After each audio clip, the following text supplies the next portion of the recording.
हाँ जी दोस्तों, राम राम सबको। तो जैसा कि आप सबको पता है, आज Punjab and Haryana high court में सीईटी मेंस के एग्ज़ाम पर 2 केस थे। एक group number 1 and group number 2 JEE civil and JEE electrical वाले बच्चों ने केस कर रखा था, और दूसरा 4 टाइम की जो रिजर्वेशन पॉलिसी है उसको लेकर केस था। हालांकि ये जो 4 टाइम्स की रिजर्वेशन पॉलिसी वाला केस है, इसकी जजमेंट अभी नहीं आई है। अगर आएगी तो हम आपको बाद में इन्फॉर्म कर देंगे।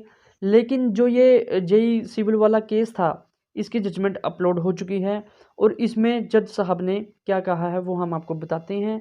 और इनका हमारा जो ग्रुप 6 कॉमर्स वाला एग्ज़ाम है उस पर क्या असर पड़ेगा उसके बारे में भी हम बात करेंगे। तो दोस्तों, ये जो केस किया गया था, अर्जेंट में किया गया था, इसकी सुनवाई आज हुई है और जजमेंट भी पास करी गई है जज साहब के द्वारा। ये वही जज हैं, हरसिमरन सिंह सेठी। ये वही जज हैं जिन्होंने सीईटी प्री हुआ था उसका रिजल्ट क्वैश किया था। तो आगे बात करते हैं। एचएसएससी की तरफ से श्रुति जैन गोयल एडवोकेट यहाँ पर प्रेजेंट हुई थी कोर्ट में। तो यहाँ पर बच्चों ने पिटीशन लगाई थी कि एचएसएससी ने जेई सिविल और इलेक्ट्रिकल के एग्ज़ाम के लिए जो लिस्ट अपलोड की है वेबसाइट पर, उसमें काफ़ी कैंडिडेट ऐसे हैं जो कि एलिजिबल हैं, लेकिन उन्हें मेंस के एग्ज़ाम के लिए नहीं बुलाया गया। तो ऐसा उन्होंने अब जज साहब को बताया, और उनकी दलील सुनने के बाद जज जज साहब ने अपनी जजमेंट दी है, और उन्होंने कहा है कि जो भी ऐसे कैंडिडेट हैं एलिजिबल पाए जाते हैं और उन्हें मेंस के एग्ज़ाम के लिए नहीं बुलाया गया, क्योंकि उन्होंने सीईटी एग्ज़ाम पास कर रखा है, और उसके तहत जो 4 गुना की पॉलिसी है उसके तहत उन्हें वो एलिजिबल पाए जाते हैं। लेकिन एचएसएससी ने अपलोड की गई लिस्ट में वो मेंस के एग्ज़ाम के लिए नहीं बुलाए गए। तो जज साहब ऑर्डर पास करते हैं कि जो 18 तारीख को एग्ज़ाम है उसके लिए each category redetermine and the candidate who have cleared the CET will be called for the written examination keeping the view initial criteria given in the fresh list of the eligible candidate to be called for written examined fixed on 18/2/2024 कि जो 18 फरवरी को exam होगा उसके लिए जो भी criteria आपने तय कर रखा है 4 टाइम्स वाला, उसके तहत ईच कैटेगरी की जो लिस्ट है वो रीडेटरमाइन की जाए, और जो फ्रेश लिस्ट होगी, यानी कि जो फ्रेश लिस्ट बनेगी उसमें न्यू कैंडिडेट ऐड होंगे, उसकी लिस्ट अब अपलोड करो विद इन द 5 आवर। ये देखो लिख रखा है नेक्स्ट 5 आवर, 5 घंटों के अंदर वो लिस्ट फ्रेश लिस्ट जो बनेगी ईच कैटेगरी के हिसाब से वो अपलोड करो, ताकि जो 18 तारीख को पेपर है उसका एडमिट कार्ड डिस्प्ले हो जाए आज रात 8 बजे तक। ऐसा जजमेंट में बताया गया है, जज साहब के द्वारा ऑर्डर पास किए गए हैं।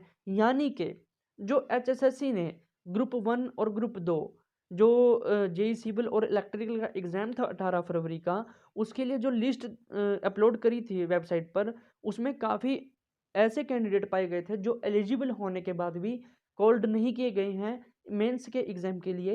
उन्होंने केस किया था, और मेनली आपको शॉर्ट में बताया जाए कि केस करने पर जज साहब ने ऑर्डर दिया है कि आप उन्हें ईच कैटेगरी के हिसाब से बुलाओ, और जो भी फ्रेश लिस्ट बन के तैयार होती है उसे आप अगले 5 घंटों में वेबसाइट पर अपलोड करो, और उनके एडमिट कार्ड भी शो करो, ताकि वो 18 तारीख के एग्ज़ाम में बैठ सके।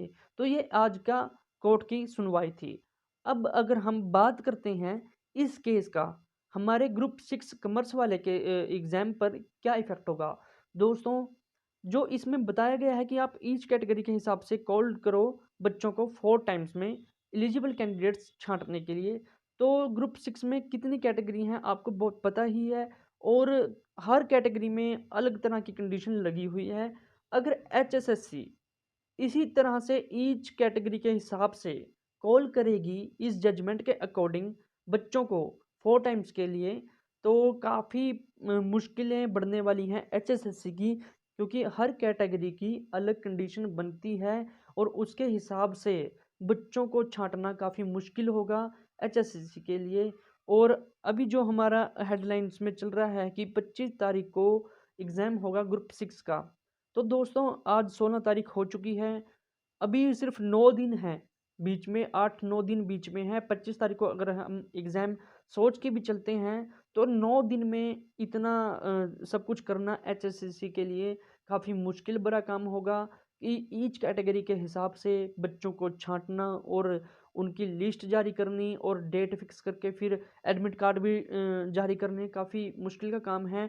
और हालाँकि 1 हफ़्ता पहले अभी तक जितने भी एग्ज़ाम हुए हैं, सबका 1 हफ़्ता पहले या उससे 10 दिन पहले एग्ज़ाम से बच्चों को इन्फॉर्म कर दिया गया है कि आपका एग्ज़ाम होगा। और अभी अभी तक कॉमर्स के एग्ज़ाम के लिए कोई ऑफ़िशियल नोटिस ऐसा जारी नहीं किया गया है। तो अगर हम ये सोच के चलते हैं कि इस केस का इम्पैक्ट होगा, तो थोड़ा अभी चांसेस कम लग रहे हैं एग्ज़ाम होने के 25 तारीख को कॉमर्स वाले एग्ज़ाम के। अगर 25 तारीख को एग्ज़ाम होता है तो वेल एंड गुड है, क्योंकि सभी बच्चे चाहते हैं कि एग्ज़ाम हो जाए, क्योंकि इलेक्शंस का टाइम है और लास्ट टाइम है, उसके बाद कोड ऑफ कंडक्ट लग जाएगा, तो बात काफ़ी लंबे टाइम में खिंच जाएगी। इसलिए अगर 25 तारीख को एग्ज़ाम होता है तो ठीक है, वरना ये जो अगर जैसे चेयरमैन साहब का इंटरव्यू में बता रहे थे कि ये काफ़ी बड़ा काउंट है, इसके लिए शनिवार या एतवार ही फिक्स किया जाएगा। तो अगर हम शनिवार एतवार की बात करते हैं, वो नेक्स्ट मंथ में मार्च में चला जाएगा, तो उस टाइम पर जो हमारा कॉमर्स का एग्ज़ाम लेना थोड़ा और मुश्किल होगा, क्योंकि जैसा बयान था चेयरमैन साहब का कि हम मार्च के फर्स्ट वीक में ग्रुप डी की ज्वाइनिंग देंगे, तो उस टाइम पर इन्होंने ग्रुप डी की ज्वाइनिंग देनी है। और जो हमारे बच्चे सेलेक्ट हुए हैं, अभी जो 20 ग्रुप में ग्रुप सी के बच्चे सेलेक्ट हुए हैं, एएलएम, स्टाफ नर्स और फायर वाले की जो भर्ती है वो भी देखनी है। और जो हमारे कांस्टेबल ज्वाइन हुए हैं, 1200 कांस्टेबल वेटिंग लिस्ट में ज्वाइन हुए हैं, इनसे यस या नो की प्रेफरेंस भरवानी है। ग्रुप डी का करेक्शन पोर्टल खोलना है। आपको पता है कि उस पोर्टल में भी शायद कुछ ना कुछ कमी आने वाली है, क्योंकि हर बार ऐसा ही होता है। तो मुश्किल है ये सब कर पाना एचएसएससी के लिए। अभी तक अगर 25 तारीख को एग्ज़ाम हो जाता है तो वेल एंड गुड है, अगर नहीं होता तो नेक्स्ट वीक में बात जाती है, वहाँ पर भी मुश्किल बन रहा है। लेकिन अगर ये एग्ज़ाम 25 तारीख को नहीं होता, नेक्स्ट वीक में मुश्किल होगा, उसके बाद कोड ऑफ कंडक्ट आ जाएगा, तो ये एग्ज़ाम हमारा मान के चलो कि लंबा भी खिंच सकता है, जो कि अच्छी बात नहीं है। लेकिन बच्चों, अगर हमारे साथ भी अगर ऐसा ही होता है कि किसी को बुला लिया जाए और किसी को ना बुलाया जाए, ज़्यादा नंबर वाले बच्चे बाहर बैठे हैं और कम नंबर वाले बच्चों को कॉल कर लिया जाए, वो भी ठीक नहीं है। हम भी यही चाहते हैं कि एचएससी एग्ज़ाम जल्दी से जल्दी करवाए, लेकिन एक प्रॉपर ढंग से, प्रॉपर पैटर्न से वो बच्चों को कॉल करे और ईच कैटेगरी वाइज़ जो कि अलग-अलग कंडीशंस बनती हैं, उनके हिसाब से कट ऑफ तय करे। उन्होंने अभी जो ग्रुप 1 और 2 है, उसमें बेशक उन्होंने कैटेगरी हिसाब से कट ऑफ लगा रखी है, पर वो कट ऑफ बिल्कुल सेम कर रखी है।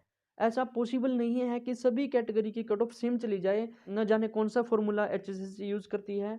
लेकिन हम रिक्वेस्ट करते हैं एचएसएससी से भी कि आप जो भी फ़ॉर्मूला यूज़ करते हो, प्लीज़ प्रॉपर आफ्टर चेकिंग के बाद ही वो कट ऑफ तय करें और ईच कैटेगरी के हिसाब से तय करें, वरना हमारे कॉमर्स के एग्ज़ाम में भी यही होने वाला है जो जेईई ग्रुप के एग्ज़ाम में हुआ है। तो इस आज वाले के जो केस था, इसका एग्ज़ाम पर हमारे ग्रुप 6 वाले एग्ज़ाम पर फ़र्क पड़ने वाला है, इम्पैक्ट पड़ने वाला है। तो ये जो आपको बात थी वो हमने बता दी है। अब आप अपनी तैयारी उस हिसाब से कर सकते हो। कम चांसेस हैं कि 25 तारीख को आपका एग्ज़ाम होगा, लेकिन अगर हो जाता है तो आप अपनी तैयारी उसी तरह कंटिन्यू में रखें। अगर 25 तारीख को एग्ज़ाम नहीं होता है, तो लगता है कि ये जो ये हमारा एग्ज़ाम है लंबा खिंच सकता है। तो दोस्तों, आप अपनी तैयारी को उस हिसाब से रखना। थैंक यू दोस्तों, थैंक यू सो मच।